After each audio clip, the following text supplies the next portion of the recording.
నెబుకద్నెజరు ఒక స్టాచ్యూ పెట్టినప్పుడు, అక్కడ అతని ప్రతిమ పెట్టినప్పుడు, ఒక్కసారి చేస్తే ఏమైతుందిలే, నా దేవుడికి తెలుసు కదా నా హృదయం ఎలాంటిదో, నా దేవుడికి తెలుసు కదా నా మనస్తత్వం ఎట్లాంటిదో, నా దేవుడికి తెలుసు కదా నేను ఆయనను ఎంతగా ప్రేమిస్తున్నాను, ఒక్కసారి చేస్తే ఏమవుతుందిలే అని మనము ఈరోజు చాలా మంది అనుకుంటూ ఉంటాం. ఆ ప్రతిమ అక్కడ పెట్టినప్పుడు షద్రక్ మెషక్ అబెద్నెగోలో ఏంటి తెలుసా? It is not, they can not do it. Is it a hard task for them to do it?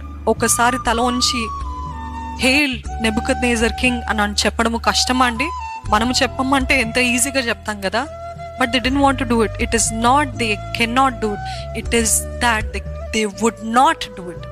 చెయ్యలేక కాదు, చాతగాక కాదు, చెయ్యనని నిశ్చయించుకున్నారు. కాబట్టి వాళ్ళు చాతగాక చేయలేదని కాదండి, వాళ్ళు నిశ్చయించుకున్నారు, నేను వంగను, నేను లొంగను, నేను రాజీ పడను. The test of faithfulness. ఈరోజు చిన్న చిన్న విషయాలు, మీ ఉద్యోగ పరంగా, మీ కుటుంబ పరంగా నమ్మకత్వము దేవుడు చూడగలుగుతున్నాడు. పరీక్ష.